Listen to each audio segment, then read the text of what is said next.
The entire video game industry just completely cooked this weekend.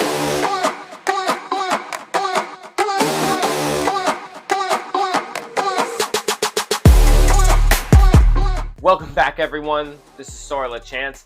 I just thought I had to make a video. This has been the absolute craziest string of video game announcements that I've ever experienced. I just started off with State of Play. You know, the Summer Game Fest was happening this weekend. But this thing I knew, there was also an Xbox showcase and the Nintendo Direct, creating some of the most back-to-back insane video game announcements that I have ever experienced in my entire life. So I just thought I would go over with everybody the ones that I am the most excited about, which games I definitely plan on getting from everything that's been announced through State of Play, Summer Game Fest, Xbox Showcase, even a game off the IGN Live and Nintendo Direct. So to start off, on Thursday, June 4th, I decided to watch, of course, the PlayStation State of Play. I've always been a Sony PlayStation person.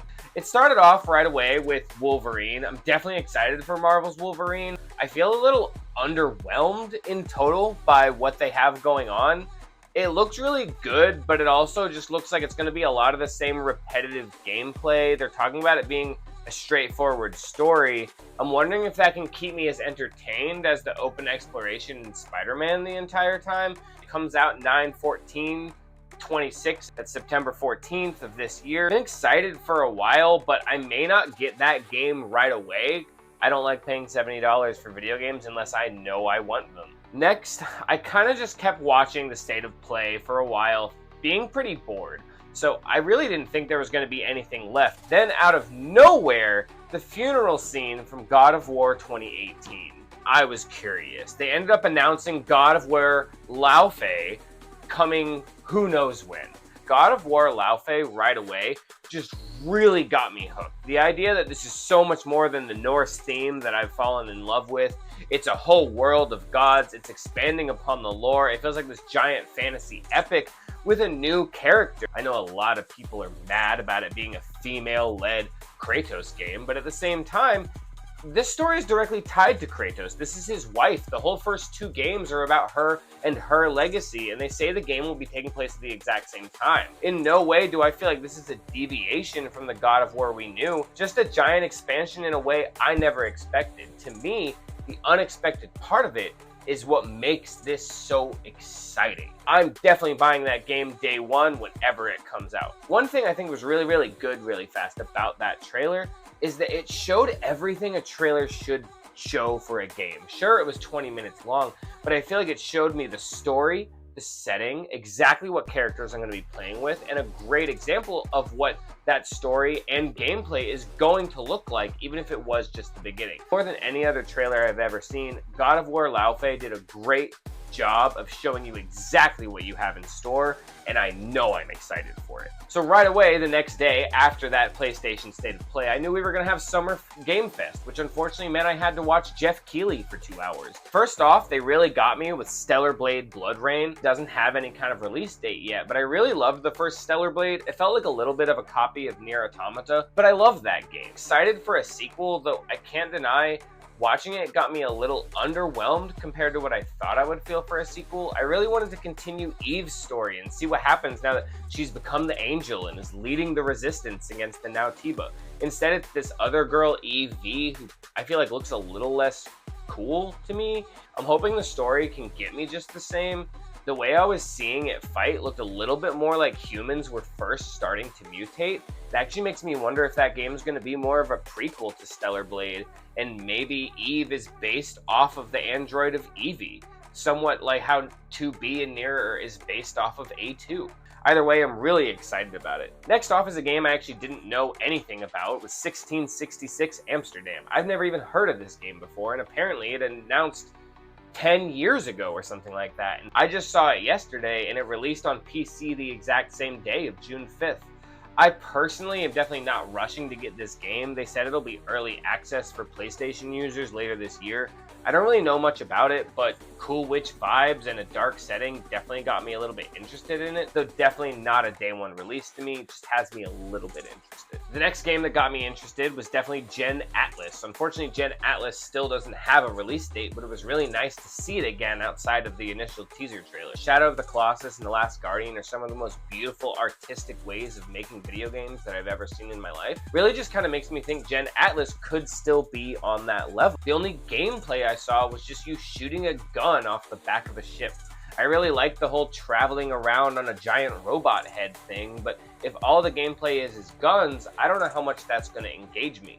Of course, we just have to see until we get more information about that one. After that, it's kind of funny. I actually just started playing Resident Evil 4 for the first time since I was a child, and then they announced Resident Evil Veronica. The only 2 Resident Evil games I ever played as a kid. A friend of mine recently convinced me to try Resident Evil 4. It has a few updates that make it a little easier for people like me who aren't great with horror. So I'm really excited actually about seeing that they're also making Veronica, the one other Resident Evil game that I'm really interested in that has me really nostalgic for the games in my childhood. After Resident Evil 4, if I decide to keep going, try Resident Evil 9, and then I think Veronica, being so nostalgic for me, would be a great next standing off point. And especially considering it's only coming out next year, I definitely have time to make sure I'm into Resident Evil series before that one comes out. One other game I got really excited about actually is that quick announcement of The Last Ronin made by Platinum Games. I've read about The Last Ronin and how it's actually like a really cool, interesting, darker Teenage Mutant Ninja Turtles story.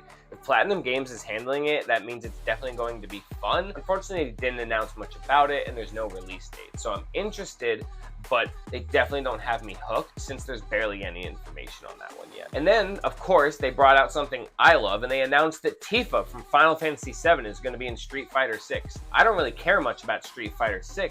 I do care deeply about Final Fantasy. I think she's a great addition, and I think it's a perfect way to have one of the top JRPG franchises of the world cross over with the top fighting games of the world. But then they shocked me. They announced the one game I was really hoping for at the Summer Game Fest, Final Fantasy VII Revelation.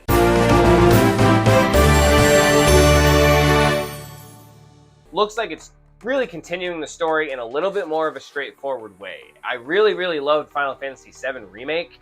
Final Fantasy VII Rebirth, if you know me, I have a lot of mixed feelings about that game. I think that it was a mess, it was too many ideas, the middle of a story. The entirety of this trilogy so far rests on this third game. I didn't feel great about Rebirth, though I'm already thinking about replaying it to get excited for Revelation. It's only announced for spring of next year. We don't have an exact date, but to get a game that's coming out in less than a year as a Final Fantasy that's never been announced is a pretty big deal. I think the main thing that I'm really excited about, though, let's be honest, when we talk about Final Fantasy VII, is just the fact that I'm finally going to get to play as Vincent.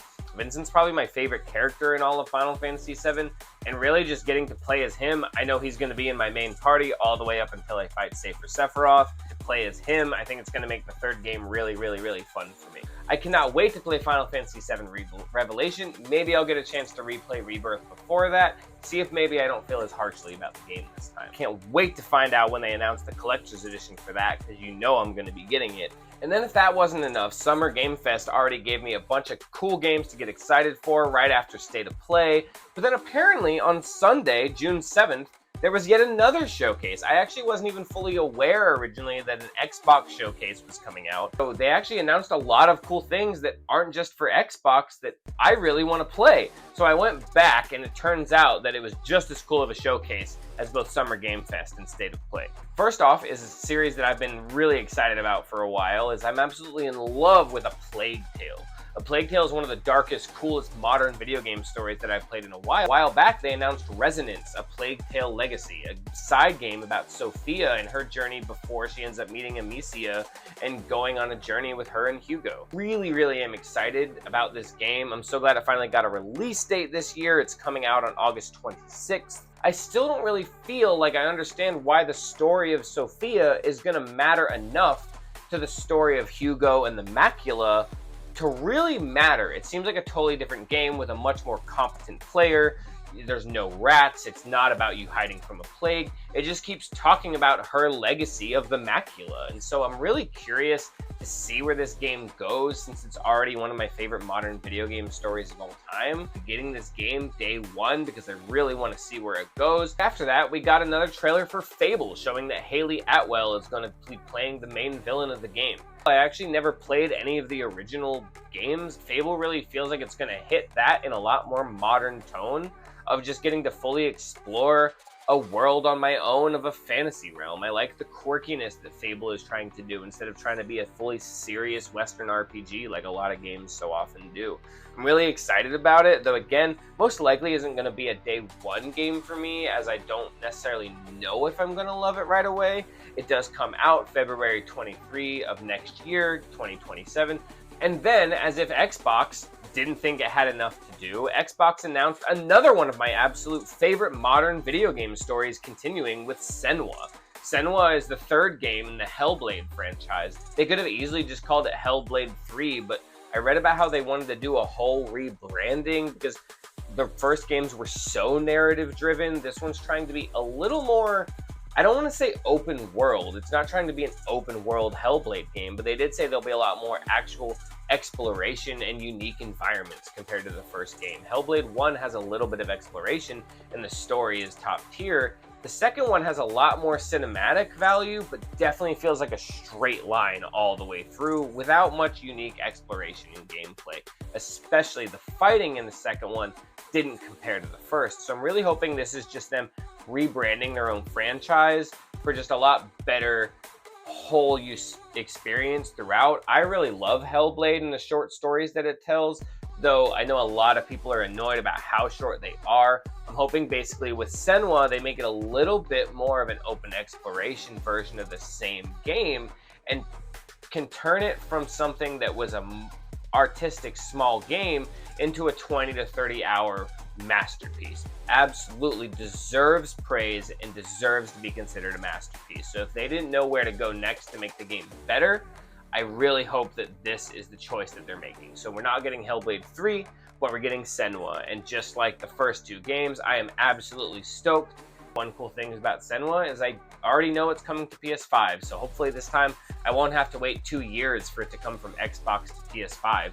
And then at the very end, Xbox showed one last game that I would never think was on Xbox. Spyro: A Realm Beyond looked absolutely amazing. And even when they came out with a reignited trilogy a few years ago, I absolutely loved it. I played all three of those games when they came back out, and the idea that they're finally making a new one just has me really excited. They have Tom Kenny returning as the main voice actor of Spyro. It really looks like they're opening up the world with free flying, free roaming, and exploration. I know it's a teaser trailer, but that's the vibe that I got so far. So I'm really excited for Spyro. And right after the Xbox showcase, or maybe it was right before, on an IGN live stream, they randomly showed Godzilla Destroy All Monsters Remastered. Godzilla Destroy All Monsters was my absolute favorite GameCube game when I was a kid. I played it for hours. I got all the unlockable characters. And this time, I'm hoping I can get my husband to play it with me. He's a huge Godzilla fan and never played the original game. I never had anyone really to play it with as a kid, so maybe this time I'll have someone to mess around with that game with. Godzilla actually comes out later this year on November 2nd, so I most likely will be getting that one day one, because in a weird way, it's such a random announcement, but I'm so excited to play Godzilla again after all these years. Now, of course, I thought that was it. We had a lot of really great game announcement this week's in. I'm going to play Resonance of Plague Tale Legacy. They announced a new Senua, Final Fantasy VII Revelation, which I've been so excited for a long time. And then out of nowhere, Nintendo comes. And they planned a Nintendo Direct 2 days after the Xbox showcase. If this isn't E3 2026, everyone, I don't know what is, because this is more exciting than any E3 I remember every year prior to this. Started off not that great, just trying to show some pointless games that I don't care that much about. Finally showed off Fire Emblem Fortune's Weave. I really love the Fire Emblem games, though I don't love every single one of them. And so I've been really excited since the Nintendo Switch 2 came out for Fire Emblem to finally come to the Switch 2. It comes out September 17th of this year. Again, I don't know if this will be a day one game for me, mainly because of the couple things I saw in the trailer. I like to have hope for Fire Emblem games, I'm really not a fan of Fire Emblem Three Houses. This game looks very reminiscent of that. It talks about 4 different characters having their own unique story. I'm really worried it's going to be that same thing where each story doesn't explain itself unless you play the other ones. Either way, I always love Fire Emblem. I'm sure I'll try it at some point, even if it's not on day one. And then right away, they actually ended up announcing Xenoblade for the Nintendo Switch 2 edition. Each one comes with a special, unique option of playing that only is exclusive to the Nintendo Switch 2 edition of the game. Kind of sounds to me like a trick reason to try and get you to buy it again, so I most likely won't be buying them again. They're very long games. I have over 100 hours in every Xenoblade Chronicles game. It's one of my favorite JRPG franchises today, but I just don't think I need to be playing them again when I already own the original Nintendo Switch versions. Each one will be coming out at a later date this year, and so as soon as they announced that, I was like, they're not announcing Xenoblade Chronicles on the Switch 2 for no reason. One of the number one things I've been hoping for ever since they announced the Nintendo Switch 2 is a new Xenoblade. Now we're starting over from fresh and we're getting Xenoblade Genesis instead of Xenoblade Chronicles. Xenoblade Genesis is supposed to start the story completely over from the beginning, no longer being connected to any of the Chronicles games. I can't deny that just from the trailer alone, the story doesn't necessarily seem to grasp me right away, but the world is absolutely beautiful with its overarching world looking like a concave world. It looks beautiful, and no matter what, I just have faith in the Xenoblade franchise at this point, so I'll definitely be getting that game day one. There's no release date so far, but we do know that it'll already be coming out in 2027, so maybe that'll finally be the first game I buy for my Nintendo Switch 2, because it's just kind of been sitting on a shelf. And then right after I got a new Xenoblade game, they actually announced a brand new Final Fantasy game with Final Fantasy Resonance. Final Fantasy Resonance is a retelling of the story of Final Fantasy Brave Exvius, a mobile game that I never really got a chance to play. I tried playing it for a little while, mainly when I found out there was an Ariana Grande event in the game. Personally, I'm just really not much of a mobile game person. I don't like the gacha mechanics and constantly having to keep up to date with it. So the fact that I finally get to play this story all the way through in such an amazing HD 2D art style is just really, really, really exciting. I absolutely love the trailer. I will be getting that game absolutely day one. Unfortunately, it's only been a few hours and the collector's edition is already sold out. I really would have wanted it. It didn't come with anything too exciting though, so I think I'll be okay. But I'm really excited to play through this new Final Fantasy story, at least new for me. The biggest question for me right now is when Final Fantasy Resonance comes out only on October 22nd, right after being announced, do I want it for my Nintendo Switch 2 or do I want it for PlayStation? It sounds like a really fun Nintendo Switch 2 title to be handheld with its HD 2D style. Then after Final Fantasy Resonance, they just announced that there's going to be a free demo later today for Star Fox. Star Fox is a great game. I'm really excited about the new one, but I always kind of sucked at it as a kid, and I'm hoping this new one's controls are a little bit better. So probably right after I film this video, I'm going to go download the demo and see if the controls are a little less janky than the original to see if I can finally get into the franchise. Then we actually found out about this game from a Dragon Quest announcement about a week prior to this Nintendo Direct, but they actually gave a better trailer for Dragon Quest Monsters: The Withered World. I actually never played the last Dragon Quest Monsters, The Dark Prince, though I always meant to. I really hope I can catch up by playing Dragon Quest The Dark Prince finally before Dragon Quest The Withered World comes out. Dragon Quest does already have a release date of December 3rd of this year, so let's see if I can catch up on time with all these other game announcements that have been coming out. And then out of nowhere, they announced that they're finally releasing a Kingdom Hearts 1 through 3 collection on the Nintendo Switch 2. I got the cloud versions of these games a while back, and they were so janky, I felt like I wasted my money. I was able to get through Kingdom Hearts 1 just fine, but 3 was completely unplayable. Thankfully, they did say I get a 50% off discount of the new Kingdom Hearts on Nintendo Switch 2, though I think I should be getting it for free. Either way, I do get to transfer my save data, so I may be getting my favorite franchise all over again, whether I do get it on the Nintendo Switch 2 and transfer that data, or I might even get it again on my PS5. And the Kingdom Hearts 1 through 3 collection will be coming out later this year on October 3rd, so we can look forward to playing all of our favorite Kingdom Hearts games again very soon. And then, I had a feeling they announced Xenoblade games, and that meant Xenoblade Genesis, so surely Kingdom Hearts meant that there would be more Kingdom Hearts, right? A Kingdom Hearts 4 trailer came out right in the middle of a Nintendo Direct. The last thing that any of us would have ever expected.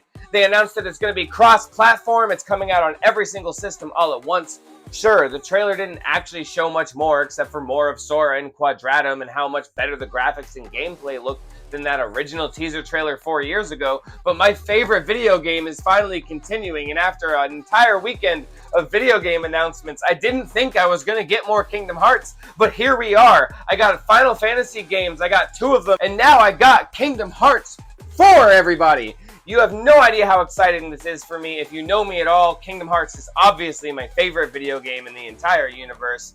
And the fact that we got a trailer for 4, it's so exciting to me. We see this mysterious new female that is an organization member or some type in a cloak. We saw definitely this guy is Valley from Kingdom Hearts Dark Road. We saw young Xehanort again. I'm so excited that we're seeing young Xehanort again. He's one of my favorite characters, and I've been wondering what that artwork of him with the umbrella meant for so many years, and now we finally have a revelation. Strelitzia is shown again, and Strelitzia looks absolutely amazing. So there's multiple characters that we already know have died that are all showing up in Quadratum. So what in the world can this story mean? I still don't think I have enough to theorize about it.